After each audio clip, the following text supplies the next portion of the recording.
پھر آگے ایک دھمکی لگاتا ہے، اور اگر تو نے میری نہ مانی، تو نے کہا ساری ملاؤں کی باتیں ہیں، اور تو اپنی مرضی پہ چلا، تو پھر میری بات یاد رکھ، یہ چیلنج ہے تیرے رب کا، اتعبتک فیما ترید ولا یکون الا ما ارید، میں تمہیں تیری زندگی میں تھکا دوں گا۔ کہ جنہوں نے اتنے گناہ کیے ہیں کہ ان کا جسم گناہوں میں ڈوب گیا ہے، وہ نظر ہی نہیں آتا، صرف اوپر گناہ ہی گناہ نظر آ رہا ہے، نافرمانیاں نظر آ رہی ہیں، ان کا اپنا وجود اس میں نظر ہی نہیں آ رہا۔ اللہ کہہ رہا ہے یا عبادی، اور تسی بھی میرے ہی ہو، آ جاؤ آ جاؤ۔ بتاؤ ایسے مہربان رب سے بغاوت کرنا ہے کوئی غیرت کی بات؟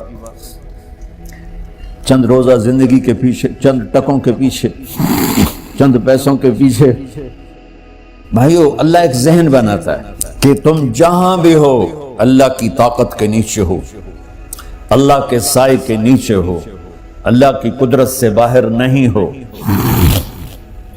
قل ارأيتم من جعل الله عليكم الليل سرمدا الى يوم القيامة من اله غير الله ياتيكم بضياء افلا تسمعون، مجھے بتاؤ اگر میں رات کو کھڑا کر دوں، اللہ اکبر، اور سورج کو نکلنے نہ دوں، تو کوئی ہے جو رات ختم کر سکے؟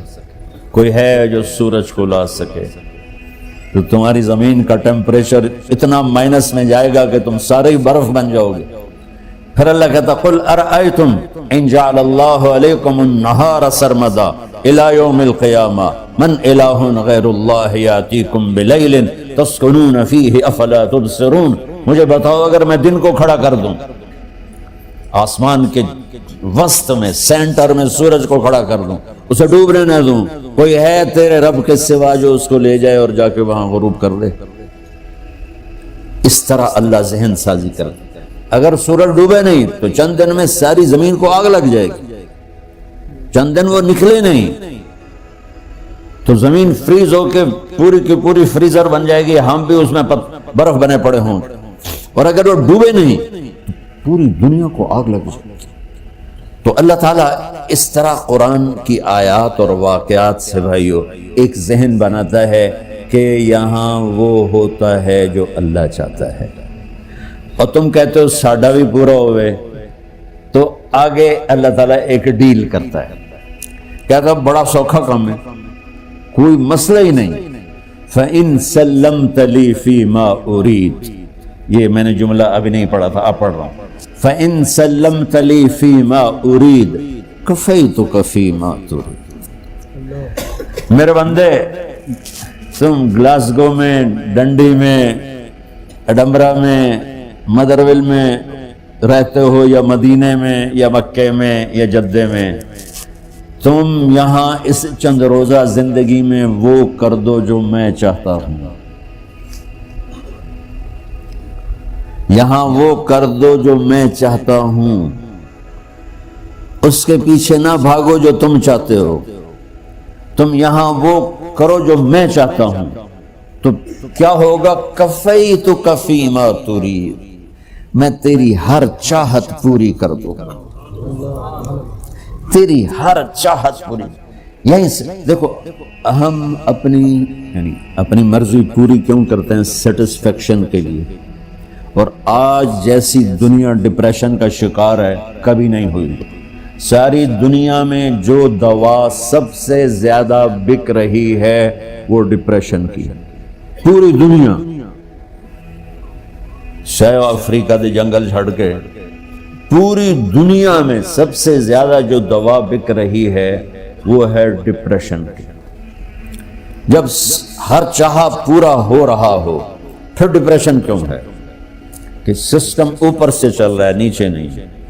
کیا لطف انجمن کا جب دل ہی بجھ گیا ہو، اللہ دل کو کی خوشیاں نکال لے تو دنیا کی کوئی رونق اللہ کی قسم آپ کو خوشیاں نہیں دے سکتی، اور اللہ دل میں خوشیاں بھر دے تو موت کو بھی ہنستے ہوئے گلے لگاؤ۔ میرے نبی کے نواسے نے کربلا میں کس خوشی سے موت کو گلے لگائے، کس خوشی سے اولاد کو ذبح کروایا، کس خوشی سے سر کو نیزے پہ چڑھوایا. تو اللہ تعالیٰ ہم سے ایک ڈیل کرتا ہے فَإِن سَلَّمْتَ لِي فِي مَا أُرِيد. چند دن ہیں زندگی کے، اس میں وہ کر دو جو تیرا رب کہہ رہا ہے. اور اللہ کی قسم اللہ ہر وہ شے کہتا ہے جو میرے لیے مفید ہے، اور اللہ کی قسم اللہ ہر اس شے سے روکتا ہے جو میرے لیے نقصان دہ ہے. تو پھر اللہ کہتا ہے کفیتک فی ما ترید، جو چاہو گے کر دوں گا. یہیں سے شروع کر دوں. پھر آگے ایک دھمکی لگاتا ہے فَإِن لَّمْ تُسَلِّمْ لِي فِي مَا أُرِيدُ. اور اگر تو نے میری نہ مانی، تو نے کہا ساری ملاؤں کی باتیں ہیں، اور تو اپنی مرضی پہ چلا، تو پھر میری بات یاد رکھ. یہ چیلنج ہے تیرے رب کا. اتعبتک فی ما ترید ولا یکون الا ما ارید. میں تمہیں تیری زندگی میں تھکا دوں گا، جس کو آج ڈپریشن کہتے ہیں. میں تجھے تیری زندگی میں تھکا دوں گا، تیری خواہشات پوری کر کے بھی تجھے رلا دوں گا، اور پھر آخر میں ہوگا وہ جو تیرا رب چاہتا ہے. تو اس تھوڑی سی زندگی میں کیوں نہیں وہ کر لیتے ہو جو وہ کہہ رہا ہے. وہ میرا رب ہے، میرا باس. میرا رب باس کو صرف آرڈر دینے آتے ہیں، چونکہ وہ خالق نہیں. اس نے مجھے بنایا ہے، وہ مجھ سے پیار کرتا ہے. کل ہی غالباً وہاں بلیک برن کے بیان میں یہ حدیث میں نے بیان کی کہ ابن آدم انی لک محب، آدم کی اولاد میں تم سے پیار کرتا ہوں. فبحقی علیک کل محبا، ارے تمہیں میری قسم تم بھی تو مجھ سے پیار کرو. ہم کسی سے ناراض ہو جائیں، بیٹے سے، بیٹی سے، بیوی سے، بھائی سے، نوکر سے ناراض ہو جائیں. ہمارے لہجے میں سختی آتی کہ نہیں آتی؟ بولو. ہاں، ایک ہی بیٹا ہو لیکن وہ آپ کی مرضی منشا کے خلاف اوور چلا جائے تو آپ ہی کا لہجہ اس کے لیے شدید ہو جائے. ماں کا ایک ہی بیٹا ہو، اس کا لہجہ بھی اس کے لیے شدید ہو جائے. اور یہاں تو نوکر سسٹم ہے نہیں، ہمارے ہاں تو نوکر سسٹم ہے تو ان کی عزت ان کے ہاتھ میں پکڑا دیتا.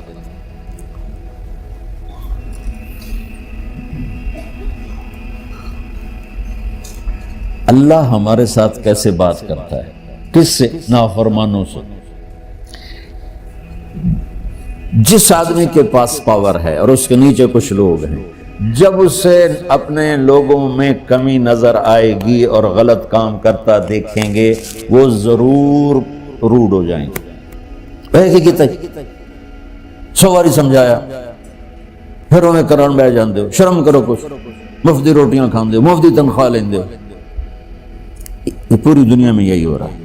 تھوڑے سے میں نے پنجابی لہجہ اختیار کر لیا، یہاں تھوڑا سا انگریزی میں مہذب طریقے سے ڈانٹ ڈپٹ ہو جاتی ہوگی، لیکن یہ نیچر ہے. میں قربان جاؤں، یہ سارا قرآن بھرا پڑا ہے. صرف ایک آیت آپ کو بتاتا ہوں. کیا اس کے بعد حق بنتا ہے کہ ہم اس کی نافرمانی؟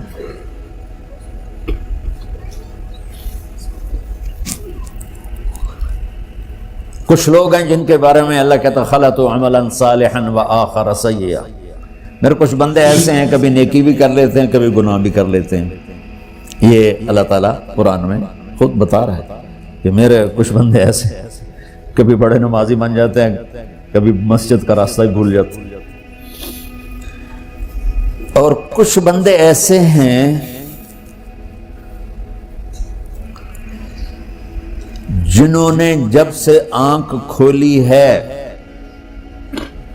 اس دن سے لے کر آج تک ایک کام اللہ کو راضی کرنے والا نہیں کیا.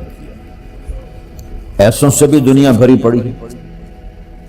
اور ایک بہت بڑا دنیا کا طبقہ ہے جو اللہ کو جانتا ہی نہیں ہے، جانتا ہے تو غلط طریقے سے جانتا ہے.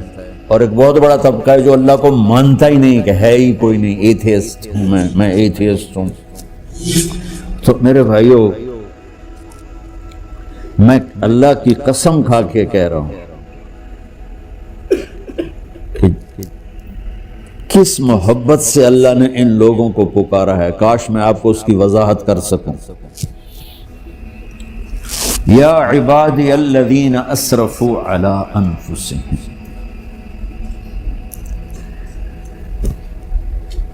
مجھے اپنے بیٹے پر بھی غصہ آتا ہے تو میں کہتا نکل جا، تو میری اولاد ہی نہیں ہے۔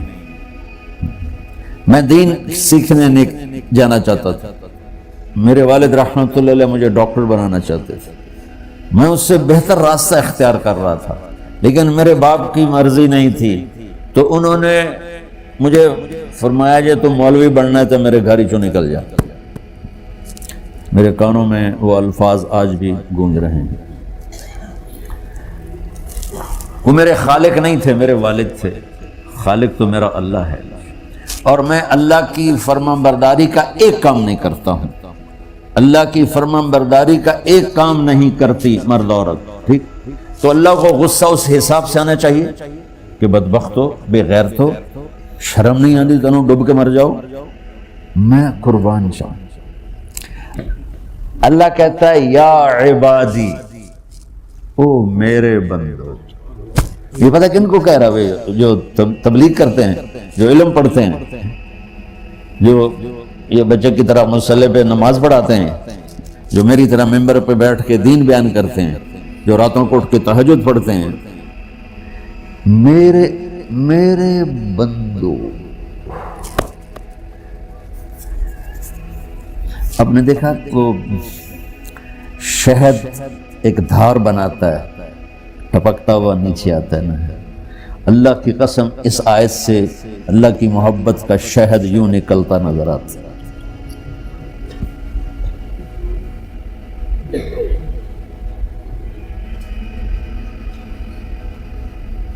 یا عبادی، اللہ کو کہنا تھا اوے نافرمانو، کہنا یہ چاہیے تھا جو آگے لفظ میں بتاؤں گا نا، پھر آپ کو خود بخود میری بات واضح ہو جائے گی۔ اے نافرمانو، بے غیرتو، میرا اللہ کہہ رہا ہے یا عبادی، میرے بندو، یا عبادی، یہ بھی ایک لہجہ ہے نا، یا عبادی۔ او بھائی گل سنو، ایک لہجہ بھائی، سب حضرات توجہ فرمائیں، کتنا فرق پڑ گیا ہے۔ پہلے لہجے میں بدتمیزی تھی، دوسرے لہجے میں آپ سب کا احترام تھا۔ میرا رب تو بے نیاز ہے، اس سے ہماری کیا ضرورت ہے، سارے آسمان سجدے سے بھرے پڑے ہیں، فرشتے مکدے ہی نہیں۔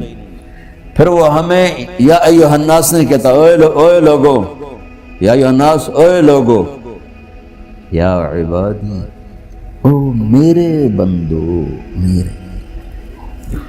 یا عبادی سے یوں لگتا ہے جیسے اللہ آگے بڑے رابعہ بصری جیسی عورتیں اور جنید بغدادی جیسے مردوں سے اللہ بات کرنے لگا ہے۔ تین لفظ ہیں، اسرفوا علی انفسہم، وہ بندے جنہوں نے جب سے آنکھ کھولی ہے ایک دفعہ بھی مجھے خوش کرنے کا کام نہیں کیا، آ جاؤ تم بھی میرے ہی ہو۔ سبحان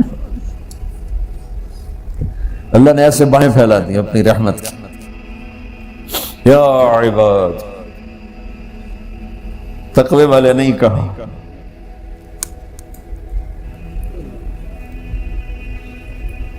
روزے والے نہیں کہا، پردے والی عورتوں کو نہیں کہا، حلال کمانے والے، تہجد پڑھنے والے، علم پڑھنے والے۔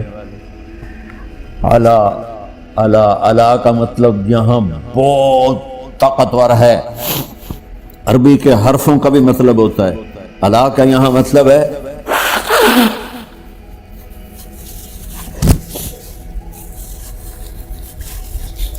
آپ نے اس ممبر کو کور کیا ہوا ہے کپڑے کے ساتھ، کہیں سے نظر آ رہا ہے؟ بولو، کہیں سے نظر آ رہا ہے؟ اس کو اعلیٰ کہتے ہیں۔ اللہ کیا کہہ رہا ہے کہ جنہوں نے اتنے گناہ کیے ہیں کہ ان کا جسم گناہوں میں ڈوب گیا ہے، وہ نظر ہی نہیں آتا، صرف اوپر گناہ ہی گناہ نظر آ رہا ہے۔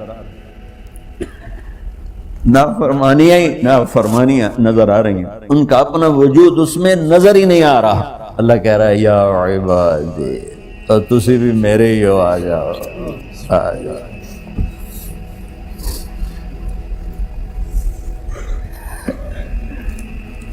بتاؤ ایسے مہربان رب سے بغاوت کرنا ہے کوئی غیرت کی بات؟ چند روزہ زندگی کے پیچھے، چند ٹکوں کے پیچھے، چند پیسوں کے پیچھے،